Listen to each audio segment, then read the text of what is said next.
بسم اللہ الرحمن الرحیم۔ السلام علیکم ڈیئر اسٹوڈنٹس، لیکچرر پاک اسٹڈیز طلحہ سلیم آپ سے مخاطب ہے۔ آج ہمارا 26 آن لائن لیکچر ہے جس میں ہم نے چیپٹر نمبر 9 کا تھرڈ کوسچن ڈسکس کرنا ہے، جو کہ صنعتی ترقی، مسائل اور لوازمات ہیں۔ لاسٹ ٹائم ہم نے ڈسکس کیا تھا معاشی منصوبہ بندی اور زرعی ترقی، تو آج ہم ڈسکس کریں گے صنعت کیا ہوتی ہے، اس کی ترقی کے حوالے سے پاکستان میں کون سے اقدامات کیے جا رہے ہیں، اس کے مسائل کیا ہیں اور لوازمات کیا ہیں۔ لوازمات یعنی ترقی کے حوالے سے کون سی چیزیں کا ہونا، کون سے عوامل کا ہونا ضروری ہے۔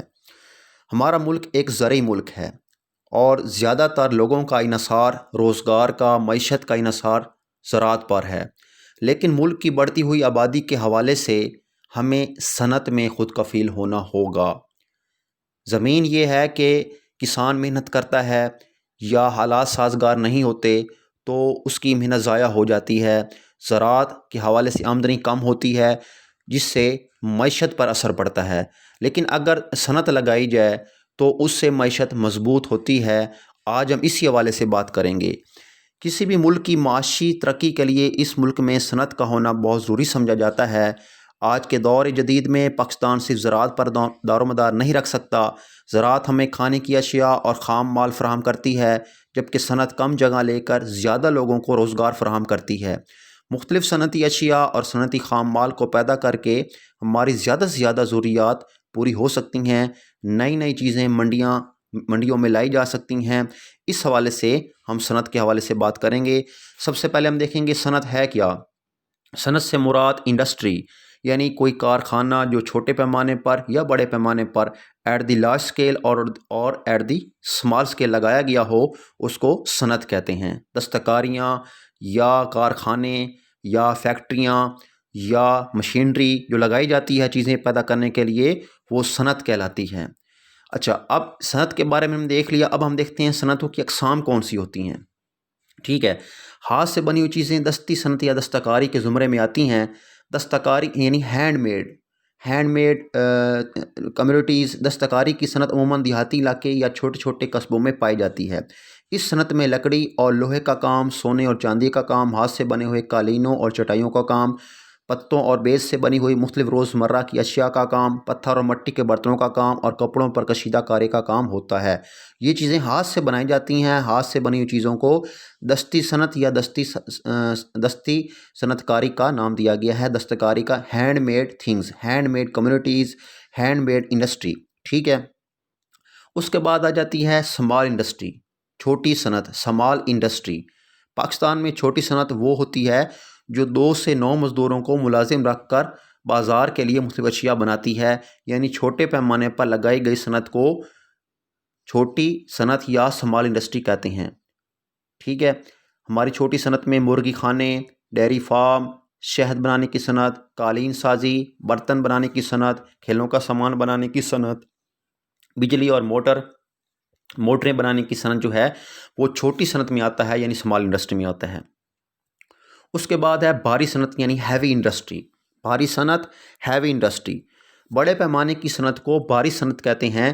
اس صنعت میں پیٹرولیم اور پیٹرولیم کی اشیاء پیدا کرنے کی صنعت، آٹو موبائل انڈسٹری، سیمنٹ، کھاد، جیپ کاریں، بسیں، tractor, motor cycle, machinery, T V set, refrigerator, air conditioners, چینی، گھی اور کوکنگ آئل، سگریٹ، ٹیکسٹائل یعنی کپڑا بنانا، چمڑے، کاغذ، کاسمیٹکس، ٹائر اور ٹیوب وغیرہ کی صنعتیں شامل ہیں۔ اچھا، اس میں میں نے ایک لفظ پڑھا ہے پیٹرولیم کی صنعت۔ پیٹرولیم کیا ہے؟ پیٹرولیم سے مراد جو زمین سے تیل نکالا جاتا ہے، آئل نکالا جاتا ہے پیٹرولیم کی شکل میں۔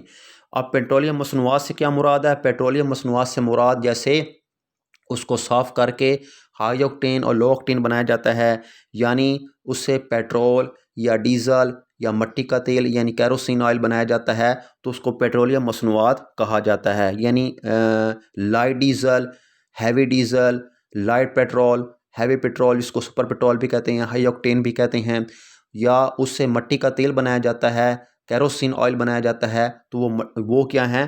پیٹرولیم مصنوعات، پیٹرولیم پروڈکٹس کہلاتی ہیں۔ ٹھیک ہے، تو یہ بھی آپ کے ذہن میں ہو کہ پیٹرولیم مصنوعات، پیٹرولیم پروڈکٹ سے کیا مراد ہے؟ یعنی پیٹرول کو صاف کر کے اس کے مختلف کیٹیگریز بنائی جاتی ہیں.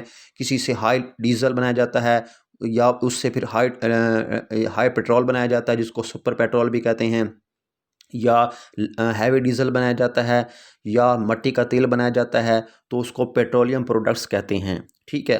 اس کے بعد ہے ڈیفنس انڈسٹری, دفاعی صنعت, یعنی جو دفاع کے لیے بنائی جائے, جنگی سامان کے لیے بنائی جائے, جنگ میں استعمال ہونے والے سامان کے لیے بنائی جائے تو اس کو دفاعی صنعت کہتے ہیں.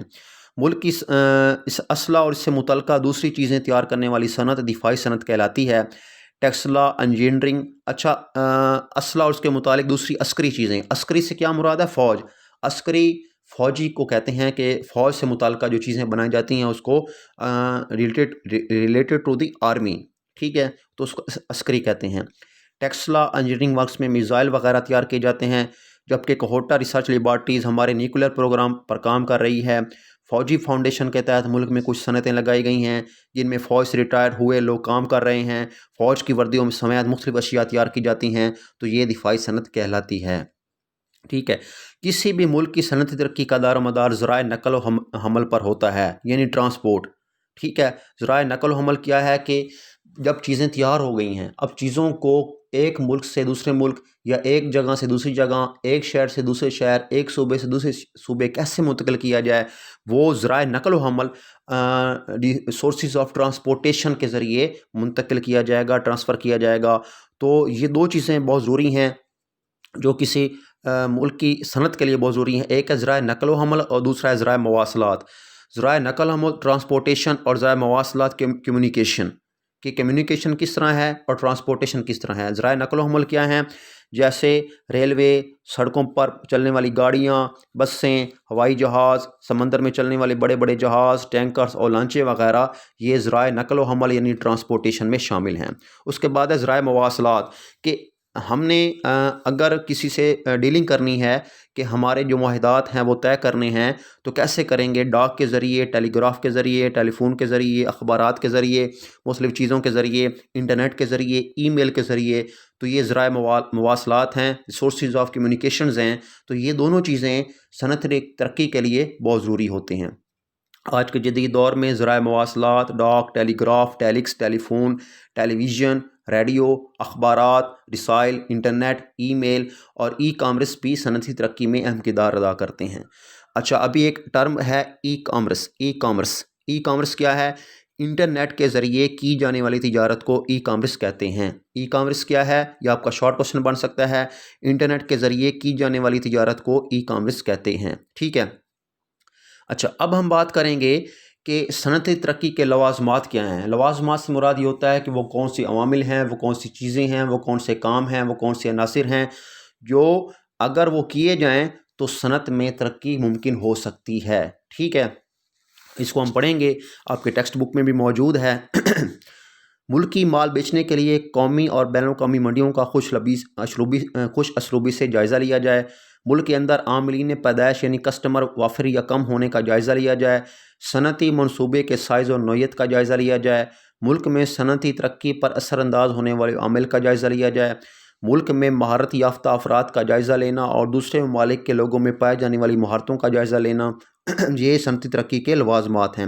ملک میں قومی آمدنی کی پیداوار کی نوعیت کا جائزہ لینا. ملک کی بیرونی ممالک کے ساتھ توازن اور ادائیگی کی نوعیت کا جائزہ لینا. اس کے ساتھ ساتھ ملک کی برآمدات کی نوعیت کا جائزہ لینا. تو یہ سارے صنعتی ترقی کے لوازمات ہیں. یہ آپ کا شارٹ کوشچن بھی بن سکتا ہے کہ صنعتی ترقی کے لوازمات لکھیں, تو آپ کی یہ ٹیکسٹ بک میں موجود ہیں, تو میں نے آپ کو یہ بتائے ہیں. ٹھیک ہے. اس کے بعد ہے صنعتی ترقی کی راہ میں رکاوٹیں کون سی ہیں, کہ ہم نے پہلے آپ کو صنعت بتا دیا, صنعت کی اقسام بتا دیا, اس کے لوازمات بتا دیا. اب اس میں دیکھیں کہ صنعتی ترقی میں ایسی کون سی چیزیں ہیں جو صنعتی ترقی کی رکاوٹیں ہیں, یعنی پاکستان میں صنعتی ترقی کی راہ میں وہ رکاوٹیں ہیں. وہ کون سی ہیں؟ جیسے بیرونی قرضوں کی ادائیگی کے لیے ہر سال سالانہ بجٹ میں کثیر رقم کا مختص ہونا, کہ ہم ہر سال سالانہ بجٹ جو بناتے ہیں اس میں زیادہ حصہ بیرونی قرضوں کی مد میں چلا جاتا ہے. سرمایہ کی قلت یعنی شارٹیج ہو جاتی ہے, کیپٹلزم کی قلت یعنی کمی ہو جاتی ہے, جدید ٹیکنالوجی کی کمی ہو جاتی ہے, ملکی آبادی کا تیزی سے بڑھنا, سیاسی عدم استحکام, انتظامی امور میں بد نظمی اور بدعنوانی یعنی کرپشن, ملک میں چور بازاری اور سرد بازاری. اب یہ چور بازاری اور سرد بازاری کیا ہے؟ چور بازاری یعنی بلیک مارکیٹنگ، اور اس میں چور بازاری جو ہے وہ چور بازاری ہم کہہ سکتے ہیں کہ اس میں کرپشن کی جاتی ہے، اور سرد بازاری یعنی بلیک مارکیٹنگ.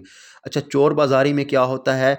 اس میں چیزوں کی جو کوالٹی ہے وہ ڈسٹرب ہوتی ہے. چیزیں موجود تو ہیں، چیزیں بازار میں ہیں، لیکن کیا ہے کہ کوالٹی ان کی کم کر دی جاتی ہے، کوالٹی ڈیکریز کر دی جاتی ہے، ملاوٹ شدہ مال بیچا جاتا ہے، تو اس کو چور بازاری کہتے ہیں. ٹھیک ہے. سرد بازاری کیا ہے؟ بلیک مارکیٹنگ کے چیزیں موجود ہیں لیکن وہ بیچی نہیں جا رہی، ان کی قیمتیں بڑھانے کے لیے وہ ذخیرہ اندوزی کی جا رہی ہے، اس کو سرد بازاری کہا جاتا ہے. تاکہ سپلائی کم ہوگی تو ڈیمانڈ بڑھے گی، ڈیمانڈ زیادہ ہوگی تو قیمتیں بڑھیں گی، قیمتیں بڑھنے کی وجہ سے جو ذخیرہ اندوزی کی گئی ہے اس کو سرد بازاری کہا جاتا ہے. ٹھیک ہے. لوڈ شیڈنگ کا مسئلہ ہے. مختلف حکومتوں کی متضاد پالیسیاں ہیں کہ جو بھی حکومت آتی ہے وہ اپنی پالیسیاں لے کر آتی ہے. تعلیم کے مطلوبہ معیار کا فقدان یعنی کمی ہے. تو یہ ساری چیزیں یہ کیا ہیں؟ یہ اس کے حوالے سے پاکستان میں سنجی ترقی کی راہ میں رکاوٹیں ہیں. اس کے علاوہ اور بھی ہیں، جیسے قانون کی بالادستی کا نہ ہونا، غلط سماجی رویے، توانائی کے ذرائع کا مہنگا ہونا وغیرہ. تو یہ آپ کا شارٹ کوشچن بن سکتا ہے. اس کے بعد ہم دیکھیں گے کہ پاکستان کی صنعتی ترقی کے بڑھانے کے اقدامات، ایسے کون سے ہم کام کریں، کون سے عوامل ہوں، کون سے سٹیپ لیں کہ پاکستان کی صنعتی ترقی کی رفتار بڑھ جائے، پاکستان کی صنعت ڈیولپ ہو جائے. وہ دیکھتے ہیں وہ کون سے ہیں. جیسے ذرائع نقل و حمل کا بہتر استعمال کیا جائے، زراعت کو ترقی دی جائے، قدرتی ذرائع کا اچھے طریقے سے استعمال کیا جائے، بیرونی منڈیوں تک مال پہنچانے کی صلاحیت پیدا کی جائے، بینکاری کے ذرائع کو فروغ دیا جائے، ٹیکنالوجی کی قلت یعنی کمی کو دور کیا جائے، توانائی کے وسائل سستے ہونے چاہیے، ملکی حالات میں استحکام ہونا چاہیے، آبادی کو تیزی سے بڑھنے سے روکا جائے، ادائیگیوں کے توازن کو بہتر بنایا جائے، اور ہنرمند افرادی قوت پیدا کی جائے. حکومتوں کی پالیسیوں میں تسلسل ہونا چاہیے، ملک میں تعلیم کا معیار بہتر کیا جائے. اور یہ سٹیپ اگر لیے جائیں تو پاکستان کی صنعتی ترقی بڑھانے کے اقدامات ہو سکتے ہیں، پاکستان کی صنعتی ترقی میں اضافہ ہو سکتا ہے، اور ملک جو ہے وہ ترقی کی طرف گامزن ہو سکتا ہے. اس کے ساتھ ہم کچھ چیزیں دیکھیں گے کہ صنعتی ترقی کے حوالے سے پاکستان کی درآمدات و برآمدات کیا ہیں. یہ آپ کا شارٹ کوشچن بن سکتا ہے کہ پاکستان کی درآمدات کیا ہیں، پاکستان کی درآمدات پر بیان کریں. ٹھیک ہے. پاکستان کی درآمدات کیا ہیں؟ سب سے پہلے ہم یہ دیکھیں گے درآمدات ہوتا کیا ہے. درآمدات اور برآمدات، امپورٹ اینڈ ایکسپورٹ. سب سے پہلے ہم برآمدات دیکھیں گے. وہ اشیاء جو پاکستان دوسرے ممالک کو بیچتا ہے اور زر مبادلہ کماتا ہے، پاکستان کی برآمدات کہلاتی ہیں، یعنی ایکسپورٹس کہلاتی ہیں. مثلاً بہت ساری چیزیں پاکستان میں پیدا ہوتی ہیں. پاکستان ایک زرعی ملک ہے، تو وہ زراعت کے حوالے سے بھی خود کفیل ہے. تو اگر وہ اپنی ضروریات پوری کرنے کے بعد دوسرے مالک کو کوئی چیز بھیج رہا ہے اور اس سے ڈالر، پاؤنڈ یا یورو کما رہا ہے، تو اس کو پاکستان کی برآمدات کہیں گے. یعنی وہ اشیاء جو پاکستان دوسرے ممالک کو بیچتا ہے اور زر مبادلہ یعنی ڈالر یا پاؤنڈ کماتا ہے، تو اس کو پاکستان کی برآمدات کہتے ہیں. مثلاً سوتی کپڑا، سوتی دھاگا، بنے ہوئے کپڑے، ریڈی گارمنٹس. اس کے علاوہ ٹیکسٹائل ہے، چمڑے کا سامان ہے، قالین ہے، کھیلوں کا سامان ہے، پیٹرولیم کی اشیاء ہیں، مچھلی کے تیل کے علاوہ دیگر اشیاء. پاکستان امریکہ، Europe, Japan, Hong Kong, Dubai, سعودی عرب اور دیگر ایشیائی اور افریقہ کے ممالک کو برآمد کرتا ہے، جس سے کثیر زر مبادلہ کماتا ہے. اور پاکستان کی ترقی، ڈیولپمنٹ کا انحصار، معیشت کا انحصار بھی اسی بات پر ہے کہ برآمدات زیادہ ہوں. ٹھیک ہے. برآمدات زیادہ ہونی چاہیے. اب ہے پاکستان کی درآمدات. درآمدات سے کیا مراد ہے؟ امپورٹ.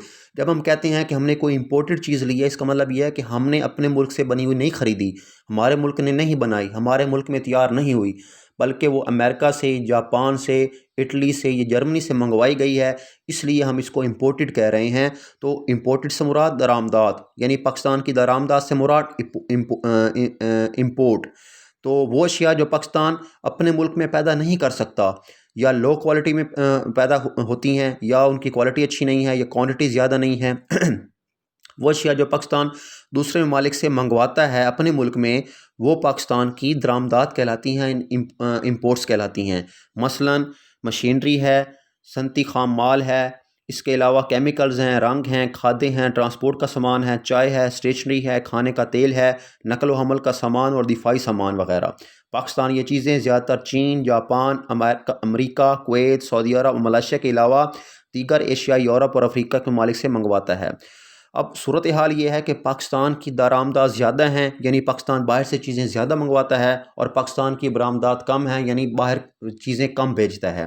جبکہ کسی ملک کی معیشت اور ترقی کا انحصار اسی بات پر ہے کہ وہ ملک خود اپنی چیزیں پیدا کرے اور دوسرے ممالک کو بھیجے، یعنی پاکستان کی برآمدات زیادہ ہوں اور درآمدات کم ہوں۔ اس سے ملک میں خوشحالی بھی آئے گی اور صنعتی ترقی بھی ہوگی، جس سے روزگار کے مواقع بھی ملیں گے اور اسے دوسرے معاشرتی مسائل کام ہوں گے۔ ٹھیک ہے، یہ ہمارا آج کا ٹاپک ہے، اس کو آپ اچھی طرح سنیں، جو سوالات ہوں وہ آپ پوچھ لیں۔